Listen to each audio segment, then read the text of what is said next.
For my brother, for my sister, for my cousins and my lovers, all God's children. This is for these streets. This is for Scott will look. Let's see what he does here. And he'll go. Hey, get up top, Scott. We need to love one another, need to hug one another. We sell drugs to each other. A brother would say, love you, but he'll still kill you. That right there, dog, will be the halftime but this will be the hell of us. Springfield, Ohio, bringing you all the insight from UOC. Tonight's guest is point guard Josh Tolliver from Springfield High School. Now welcome your host, Tyreek and Trey. All right, y'all been waiting for it. Once, first and only show.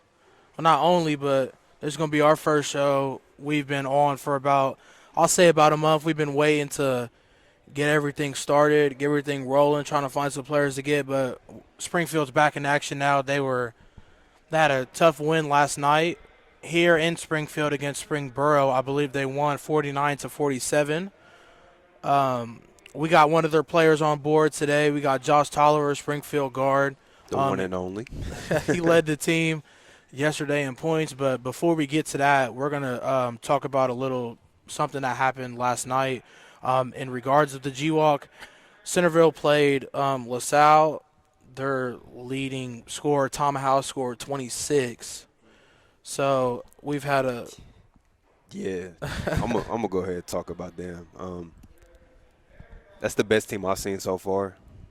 I think, they're really, they're deep, and I think everybody on that team is super efficient, and it's not really one guy that does the bulk of the scoring for them. It's really a team effort, and they got shooters. They bring energy on the defensive side of the ball, and they know how to take players out of the game. We seen when we went to Beaver Creek last week, they took Salone Baldwin. They took him completely out of the game, so – and usually LaSalle's a pretty good basketball school. I'm not sure how they are this year, but, that's an impressive win early on in their season for Centerville.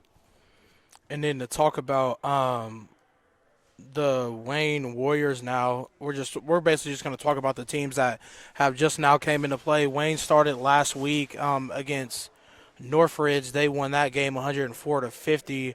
Their leading scorer was let me look. Their leading scorer was Laurent Rice, and then their second leading scorer was Ben Palma, and they won that game 104-50. And then we don't have stats on their Beaver Creek game, but they won that one 63-53. The only stats we have is from Beaver Creek, and their leading scorer was Gabe Phillips as for Beaver Creek. And we can switch into another school. Adam Duvall, we found out what happened to him. He is out with a low ankle sprain. He's going to be out for about 4 to 6 weeks is what he told us.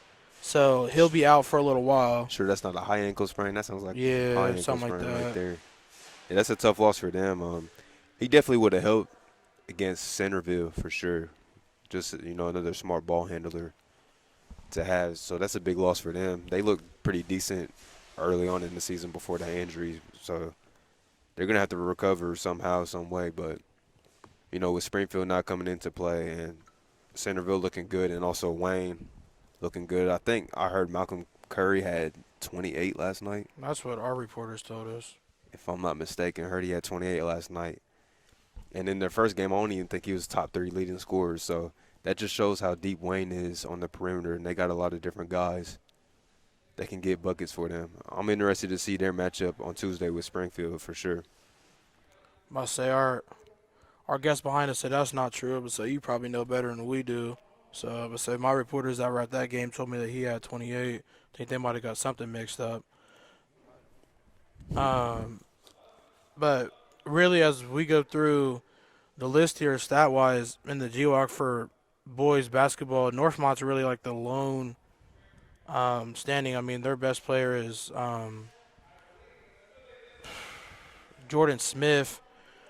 I believe that's their leading scorer off the top of my head, because I remember he was at top of the leaderboard until all these other teams started coming into play, and then he really started like fading away, I believe.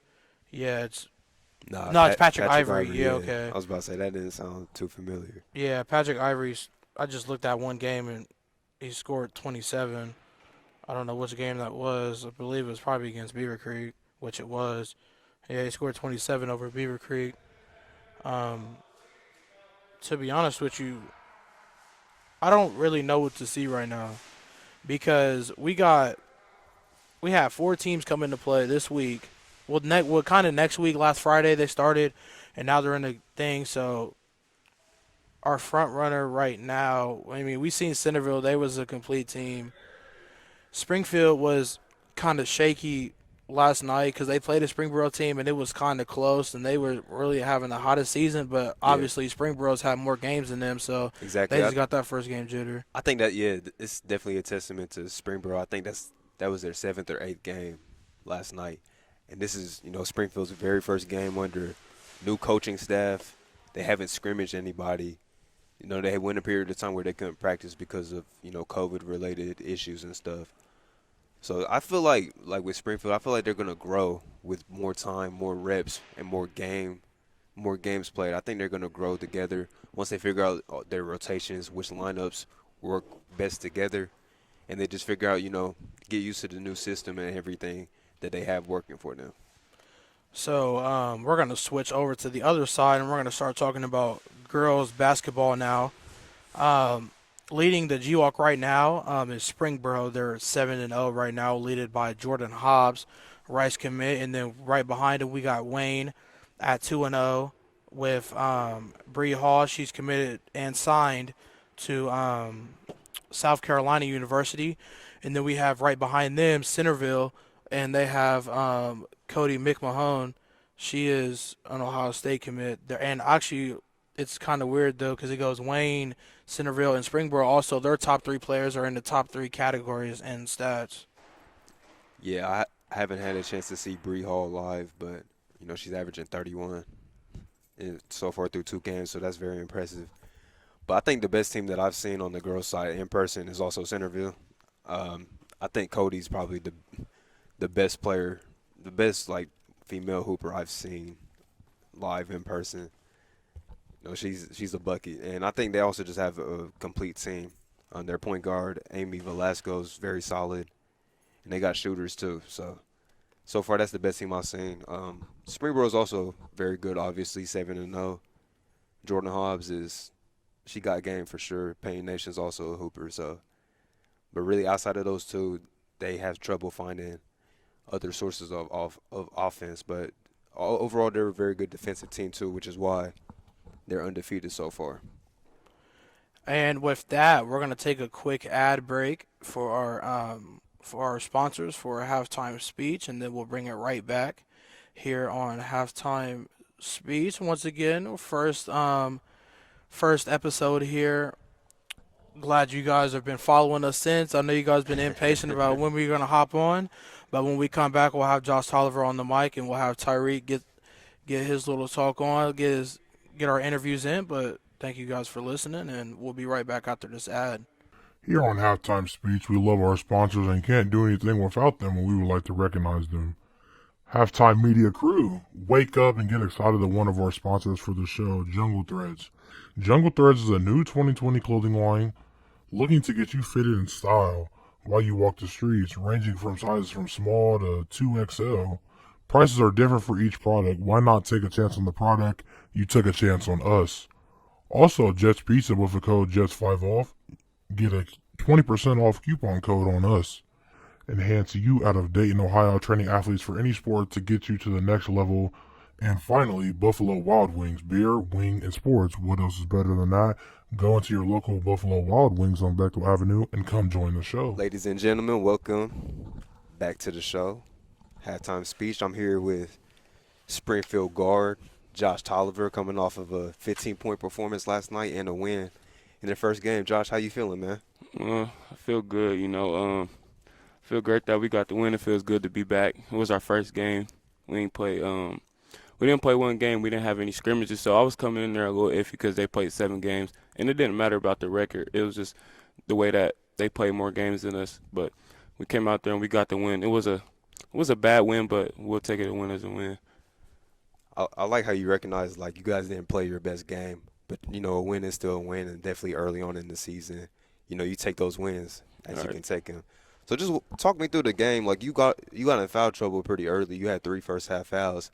How were you able to adjust to that? Because you got off to a slow start because of the foul trouble, but ended the game with 15 points, team high in that category, and hit some big shots down the stretch. I just, I focused on the right thing. The refs were kind of getting in my head a little bit, and the players, and I sat down and I had to talk with my coach, and he was just telling me, just don't worry about it. The game's almost over. Just keep playing, and that's what I did. And I just kept playing, and I hit big shots down the stretch of the game, and which got us to win the game. Can definitely tell that your game's really expanded. I mean, last season was last season your first season really playing varsity? Yeah. Yeah, last season was pretty good for you, but I expect like even bigger strides from you this season. And obviously, playing with you over the offseason definitely can tell that your game's really improved.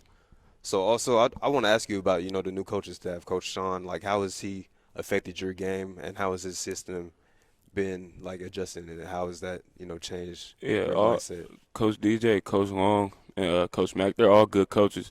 I don't know how to like really put it, but like they came in and they worked us very hard in like the off season when we were doing conditions, things like that. And they just elevated my game to the next level, and hopefully my teammates.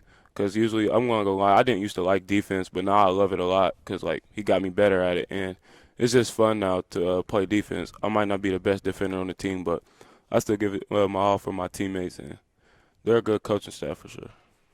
Definitely, I could tell you guys were just really engaged in the defensive end. I think that's what like got you guys back into that game. Honestly, was you guys kept bringing the energy on defense. Like guys like you, Micah Johnson, were really bringing the energy on defense, which is why I think you guys can definitely build off of that because that defense is always going to be there, even if the offense isn't. So talk me through how's the offense now? I seen you guys take a lot of 3-point shots now. That's kind of different from Springfield teams in the past. So what's the difference in the offense this year? The difference in the offense, we just want to play fast, get the ball, and go. We really, coach doesn't really like us taking that many threes. He wants us to attack the basket, but I think that we didn't want to attack the basket last night. Some of us did, and I don't think I really attacked the basket good enough. I was shooting a lot of contested shots, and when I attacked the rim, I either got fouled or I either made the layup, and that's how it went for a bunch of our teammates. But I feel like if we keep attacking the rim, we're going to do good this season instead of shooting because we're not a very good shooting team. So teams are going to play zone or sag off on us. So that's just things we just got to work on. Definitely. Then I also noticed it was down the stretch you had got subbed out, and I was wondering like what happened, and it couldn't have been like an offense for defensive sub because you guys were on the offensive end. So what happened in that situation? Why were you subbed out the game so late? Because of the ref came to our bench and he was just staring at me, and then I looked up at him, and then he asked me. He said, "Do you want me to take you up?" And I ain't say nothing. And then my coach, they just pulled me back and they just took me out the game because they didn't want me to get another tech because I would have been suspended for 2 games. I would have been suspended for Wayne and I think Lyman Senior too. And I think I would have had to sit out maybe the first quarter of Centerville probably after that. So they couldn't afford. Well, I couldn't afford to get suspended for those 2 games. So I just did what was best for me and the team. Speaking of the big games that you guys have coming up, you got Wayne on Tuesday night. How you guys feeling going into that game? I feel good. That's a game where everybody's like, "Oh, I can't wait to play Wayne. Oh, I can't wait to do this and do that." I feel like that's going to be a good game. We're both athletic teams. We like to get out and run. There's just things that we do different than them, but overall, I think we should get the win. We should come out better than what we did last night. But I think we should get the win, though. Definitely, I love the mentality. Last thing I want to ask you, I just want to ask you, what's a successful season for you both individually and as a team? Just walk me through that real quick. So a successful season for me is how many games do we have this season? Like 20. So a successful season for me is winning like 15 games or winning like 20 games and losing none. That's a successful season for me. But no, a successful season for me is getting to the playoffs, winning. I want to win GWAC I want our team to win GWAC and just to go far in the playoffs, like going to districts and then getting to the finals and winning state. That's a successful season for me. Yes, sir. I like how you answered that because I asked you both for yourself and the team, but it was all about the team. That just shows you like what kind of player you are and what kind of teammate you are, man. So I'm gonna be looking forward to watching you guys more this season, man. We're gonna be here Tuesday night, so put on a show for us, my guy. Sir. Yes, sir. Thank you. For my brother, for my sister, for my cousins and my lovers, all God's children. This is for these streets. This is for Scott the will real. look. Let's see what he does here. And he'll go. Hey, get up top, Scott. We need to love one another, need to hug one another. We sell drugs to each other. A brother